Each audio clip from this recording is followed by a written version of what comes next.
Today we're going to be chatting about Fighting Fantasy Festival 2. And this is the one where you are the hero.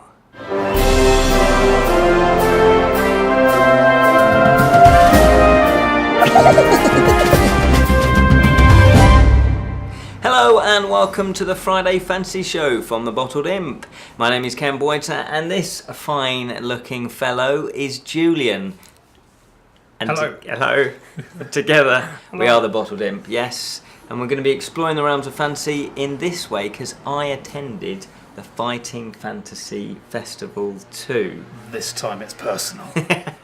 This is the sequel. This is the sequel. Right. Yeah, it's not a prequel.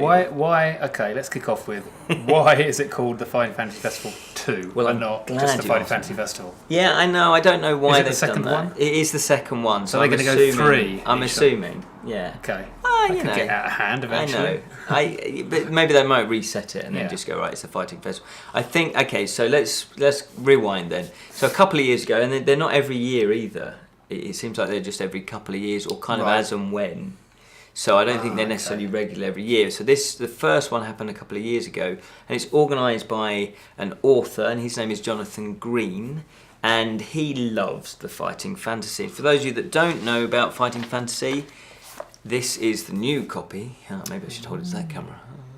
This is the new copy. Scholastics have launched them. These are about 35 years old now. Yes. This is the Warlock of Firetop Mountain. I've got an original one somewhere which I should dig out. I should have, if I'd known we were doing this. If I was part of the show. If I knew what was going on half the time, I would have brought my original copy. Yeah. So they've just launched the new ones, and these are the storybook, they're game books where you read and then you decide what happens in the adventure. So it might say, do you want to look inside the chest? And you go, yes, turn to page 58. Or do you want to go and kill the ogre? Turn to page 362, and then you just go throughout the story like that. So the whole festival is a celebration of these books. Wow. And originally, I'm not sure how he got the idea, but I think it was to do with that he wrote a book. Jonathan Green wrote a book, this big tome here, You Are the Hero. Right. And it was on Kickstarter. Now, I didn't back this one initially because I found out about all of this when it was You Are the Hero Part 2. So he wrote a second one. So I backed this, and there was a pledge level, but you could then get the first one. Because for me, I don't know about you, but these had a huge influence on me, these kind of books. Well, I don't know these, but I know. I know all about these, and I used to love these. Well, these ones. This is the history of the game books. Okay. So this has got, like some original sketches. So it's not a game book; it's just about the making of the game book. Yeah, kind of thing, behind the scenes. Behind the scenes, exactly. Right, and there's two, so there's enough. There's two. Enough to make two of them. Yeah, I know. Okay. Apparently, I've not read them yet, but yes. So that's how I kind of came across it, and then obviously having backed that, I then found out about Fighting Festival 2, and it took place on Saturday 2nd of September at the University of West London, which is Ealing, and it's obviously in London. Now, I didn't quite know what to expect because I thought, well, what is it? UK Games Expo is quite obvious. It's all about gaming, so you're going to have lots of stalls, and there's going to be gaming areas, and there's going to be, it's all themed about gaming. With this, I thought, what, are we all going to do a mass game of this? It's like, is it a thing that's big enough to have a festival? What's that? Yeah, that's an interesting thing, because I didn't really know what to expect. An event where you all go and play something maybe, but a festa, isn't it? Yeah, it was slightly strange. So really the bulk of it, so I went along, and the bulk of it was all in a horseshoe, and they did a really cool map actually, where they renamed some of the university bits. Maybe we should put this up properly. We put, because we'll our focus is here. Hold it close to your... That's an adventures map. So it was all in a big kind of horseshoe, and there was a canteen. So it was in the university sort of, not lobby, but sort of in the corridors around the talking venues. Right. What do they call them? Auditoriums. Right, the talking venues. Yes, that's the. And I went to university as well. The talking venues. It's another word for theatre or auditorium. The talking spaces. The talkie rooms. Yeah. Yeah, the big talkie rooms. Yeah. So was there stuff going on in the big talkie rooms? There were. So what they had was they had stalls around where people were selling merchandise and things like that. There were other kind of fantasy authors, but I'm pretty much sure it was all to do with their own fighting fantasy type books. Okay. I think that I don't know how strict Jonathan was about just letting anybody turn up who writes fantasy, but there were certainly fantasy artists were there, and some of which had worked on the original illustrations anyway. And there was also so the main bulk of it was the talks. That seemed to be the draw. So you had lots of different talks from lots of different people. I guess the main one was the guests of honour, which was Steve Jackson and Ian Livingstone, who obviously were the original authors of the books. They were the one that came up with the idea. And that was really good. That was really packed. Now, again, it didn't feel packed. And I was a little bit, it kind of feels a little bit empty. But it was slightly deceiving because of these big rooms, because every sort of moment there's a lot of the people, day, but the big talky rooms were quite large, and they were filled. Looked a little bit emptier. Yeah, because a lot of people were big. Always in the rooms. Yeah. If you see, rather than the actual kind of space bit, the corridor. The narrowy, walky rooms. Yeah. The corridors. Those ones. Yeah.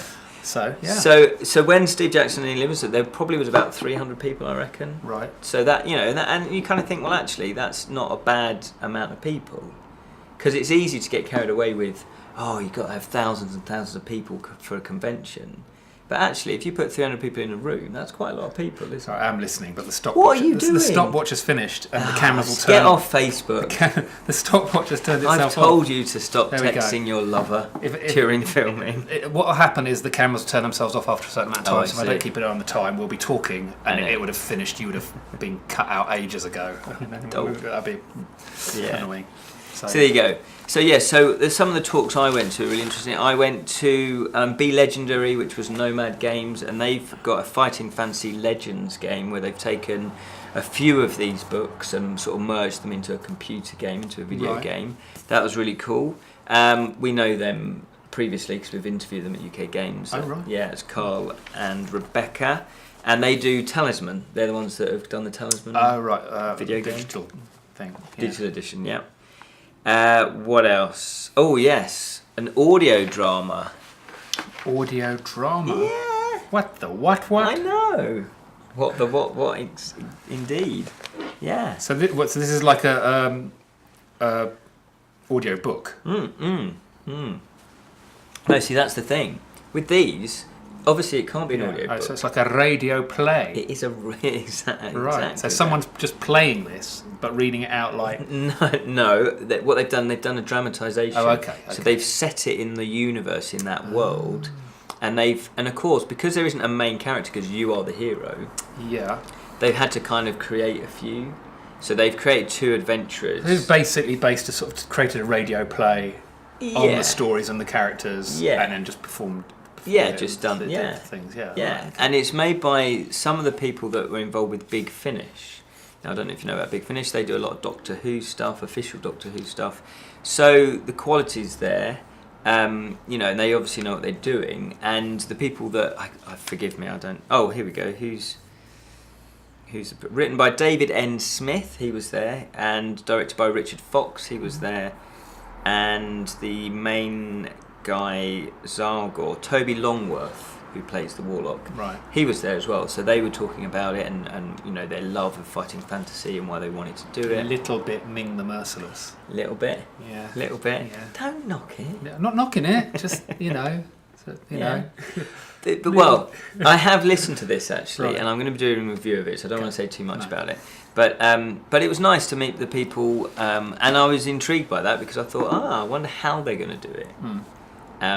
So they've just taken the story and you kind of go through it, and I wondered about, are they giving clues away though, because they're working their way through the book, and it's like, oh, you mean so this is actually based on the right? Okay. Yeah. So it's like, are there any clues? So you probably listen to that after you've played the book, probably first. Maybe. I've not played this in ages, so I'm going to play this at some point because and the other thing was, yes, Ian Livingstone has written a new one, The Port of Peril. Wow. Yeah. That's another This is a game book. Yeah, it's the new one to celebrate the new Scholastic deal.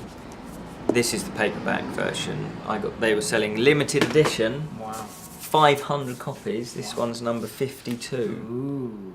Yeah, and I got it signed as well. Lovely. So nice. yeah, so it's nice. And I did actually. I've played this. I've started playing it. Right. Yeah. Again, I want to do a review of it. So what I want to do is review this one and also play this one and kind of do a double. Well, you gave me one of these, didn't you, Yeah. as a present, and it's still sat by the toilet because, of course, I realised that you needed dice and a pencil, and then you cleverly said, "Well, no, you don't. You flick through the dice. It's a clever little thing where you flick." So that was brilliant, but I still don't have a pencil by the toilet. But I will when I remember to place a pencil there. Yeah. Then I can sit and play it. You can gurn out the story, can't you? Always takes it too far. Now the other great, so their talk was brilliant, and had a little chat with him, got it signed, it was cool. Met him at UK Games as well, had another little chat. Really nice guy. Steve Jackson was there, and he's got one other book out. He's got a new one of this, so they're going to continue to write these. Plus, get this, we did put it up on our Facebook group that there's going to be a new author writing one of them, Charlie Hickson. Yes, I spotted that. Yeah. Yeah, that's interesting. Because he's taken over the James Bond thing as well. So he's all about swooping in and taking things over, isn't he? Well, I think he's got his own children's books. Yeah, he does. He is an author in his own right. Yeah. I'm very worried about the time, so I think we should hold your thought. Okay. If we could hold your thought, let's reset the cameras. And we're back. And we're back in the room. That's a bit weird. Yes. Right. So there you go. I can probably chat slower then. I do talk quite quickly. We've got a bit more time now, but let's not. Well then, let's not let bore me the tell you a audience. story. Are you bored? Yes.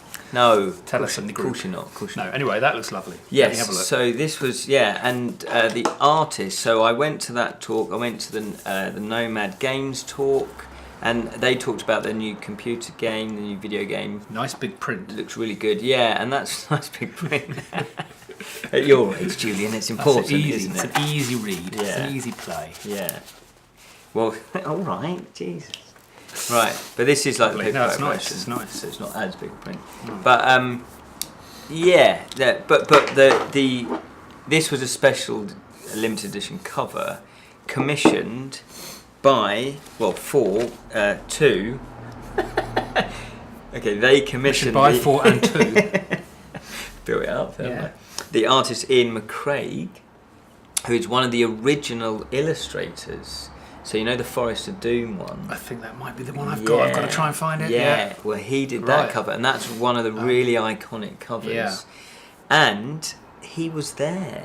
He was there, and he gave a talk. And honestly, I mean, the other talks were great. Don't get me wrong, but this guy was really inspirational. Now, I don't know if I'm going to get a bit emotional. I got a bit emotional, like listening to him, because he was talking about, how he got into fantasy illustrating. When he actually studied in Edinburgh, but he's Canadian, and his father was Scottish apparently, and they came over, and he studied art in Edinburgh. But it was very much, fantasy. Why would you want to do that? I think they got the impression they kind of laughed at him, for wanting to do that. Anyway, so he left Edinburgh because there wasn't a lot of jobs going, and he came down to London. And the first people, because he had heard about Games Workshop, they just started up, and Games Workshop, they contacted them, and he said, "Oh, you got any work? I'm an illustrator." And they said, "Well, we haven't." But they were very impressed with his portfolio. This is Ian Livingstone and Steve Jackson. So, sorry, people that write these also start up Games Workshop, which is amazing. Yeah. And they said, "Well, we haven't, but you can design a carrier bag for us." Ka-ching. Yeah. Bosh. Well, he just thought, well, you know what? Yeah. I'm up for challenges. So he did it's very iconic, like a sort of warrior playing chess with a spaceman, right? And then all little dragons around them and stuff like that. Really cool. And then from that, he then got this gig where he did the Fighting Fantasy books, a couple, and some of the inside illustrations as well. And it was really insightful about his process of his art and how he really, they were very generous. They just said, right, it's almost like this is kind of what we want, but you just, you come up with it, sort of thing.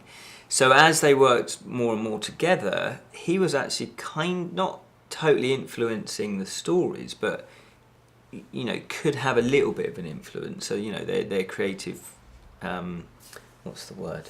Creative energies kind of were getting closer and closer. And just a really inspirational guy. And he was saying about, like, for example, he went into great detail about how he made this and came up with that, and how he likes to put stories in every illustration. So he was saying, well, I don't, what's the relationship between these two people and those two people? Who is he? What's he been up to? Why does he own a tavern? And who's this lady? And then why has she got a snake? And what is and it was really inspirational. And he created the Darth Maul look in Star Wars. Okay. He got to work in what? On Star Wars. In Star Wars. Star Wars. Thank you. It's Star Wars. He got to work on the Phantom Menace. Now, some people might say that's a bad thing, but he's worked, and then he's gone on to do other feature films. So he's worked on some big projects, but just that energy. He was just one of these guys that you really get inspiration from. Do you know what I mean? And I got a bit emotional. Did he give you a cuddle? No, it would have been nice if he had done. But at the end, he did actually set up, because he was, he filled up his time. I think he had an hour or something. He filled that up, and then they had to kick him out because they were doing an auction. But he said, I'm happy to answer any questions outside. So again, in sort of like the cafeteria bit, there was like 20 of us. And he was just answering questions about art, and kind of about life. So this whole what's it called? Fantasy. This event. Fighting Fantasy. Fantasy Fest 2. So because it was that kind of smaller size, presumably he could feel. I mean, if this thing grows big, then that's probably not going to happen. But if it's so how many people were sort of watching him? I would say probably. Well, in the actual auditorium, it was packed. In the what? In the auditorium. In the big talkie room. In the big talkie space, packed, but so packed. What, 200, 500? I would say probably about 200, 250, okay, so just maybe to get a scope for the scale of this thing. Yeah. So so that's a sort of nice size for them to come out and be a bit more hang around rather than a massive great... Oh, yeah. So and then afterwards, and then there's probably about 20 people listening to his Q&A. So if they did another one of these at some point, I mean, would it not just be a bit samey? Well, this is because I just wondered, because this is quite a specific thing to have I know what you mean. Festival, an event on, is it? A specific type of book. Well, I guess these days isn't as massive. It's not like, I'd understand a Harry Potter thing, because obviously that's a massively global thing now. This is quite old school now, isn't it? I know they're rebooting it for a new generation. But whether it will ever, with the days of digital games. Well, there's video. Well, that's what I'm saying. There's two other video games. Is what I meant. Digital games. There's two other video games that have come out. There is one specifically, the Warlock of Firetop Mountain. Yeah. And there is also Sorcery. There's Steve Jackson's Sorcery. And which I do want to do a playthrough. Well, actually, because I'm quite into these, I used to be. I think I want to do the playthrough. You want to do the playthrough? Hey, we'll fight for the playthrough of that. Okay, there we go. Is it 2-player? I don't know, it can't be, can it? No, but we could sit in front of the computer together and then just argue about which path to take. Yeah, that might be. There might be a show. Yeah, we should. Okay. So there's that, and then you've now got the legendary one as well from No Bad Games. So I think it's sort of getting on people's radars, because obviously there'll be people that won't know about the books that are playing the digital games. Yeah. Do you see what I mean?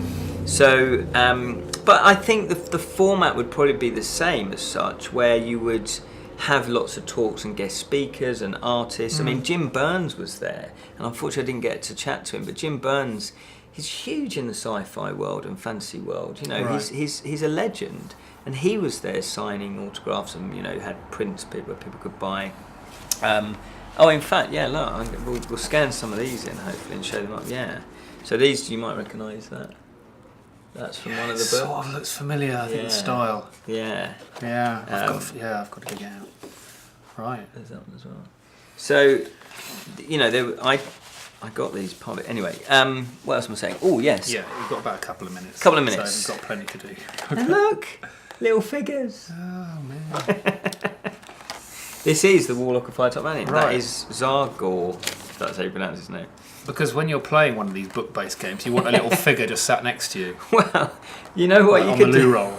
Yeah, sat there you're watching you while you're playing to get you. Well, the thing about it is they say make a map, don't they? They say draw a map. So right, I guess if you're a hardcore player, you'd really you'd build a little set behind you. Now that's an idea for a show. Okay. Yeah. So I think tiny, incredibly detailed, but very tiny. Yeah, they're really good. Well, the guy I spoke to, they're called. They're collectors' things, aren't they? Yeah. They're about embracing the whole. They're other world miniatures. Just give me a plug. He's a really nice guy. And yeah, they had stools like that. They had other RPGs. So they had somebody had actually written, not based on this, but it's a similar sort of idea, fighting fantasy, but an RPG, a role-playing game. Right. So, which is strange because obviously role-playing games were what influenced these games. And that kind of is Dungeons and Dragons. Isn't this a version of Dungeons and Dragons that you just play by reading it sort of on your own by exactly. all alone to them. Like a lot of people, they thought, hang on, yeah. A lot of people don't have friends, so they want to play Dungeons and Dragons on their own. Bosh, these games are invented. But if you're a kid, it's great. No, but in all seriousness, they actually got me into reading. Me too. Probably back then. I wasn't a great book reader back then, but I think I enjoyed these sort of things. Yeah. A bit more interactive, short form things, weren't they? And in fact, we didn't have computer games back then. No, I'm not even joking. Well, we kind of did, but they were very, very basic, weren't they?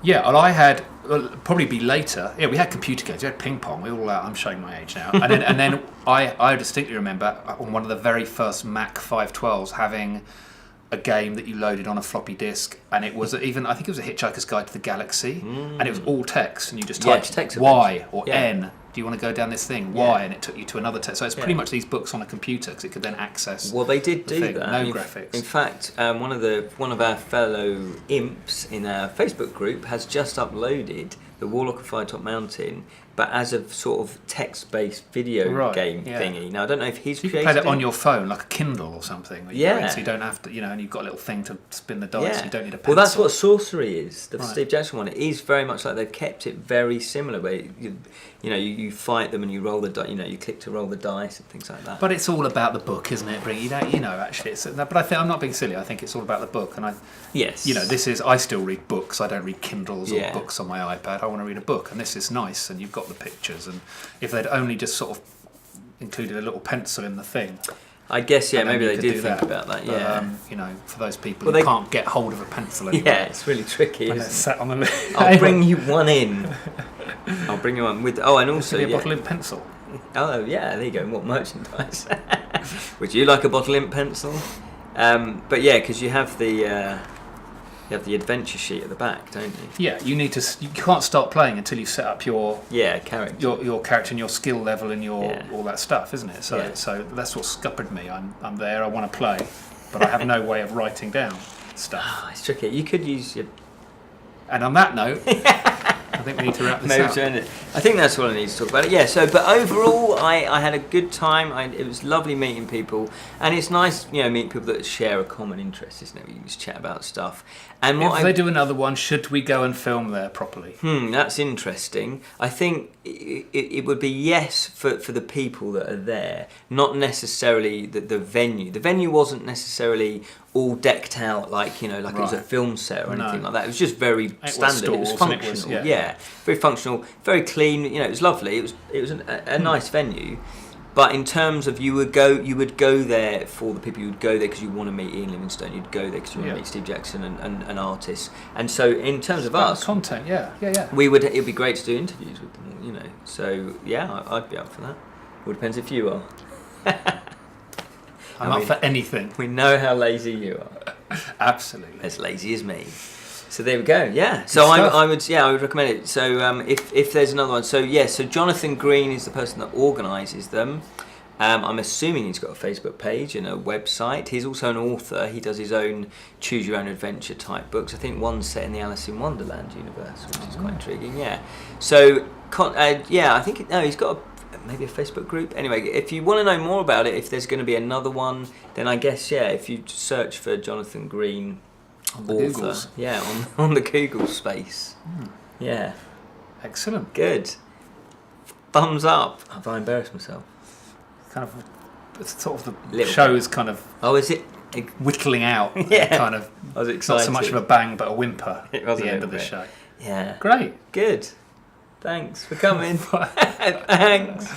Anyway. Okay, we've got to work on how we end I this. know. How are we going to end it?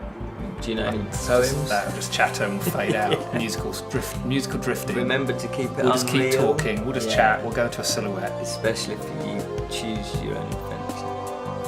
Yeah, I think I'll play that out.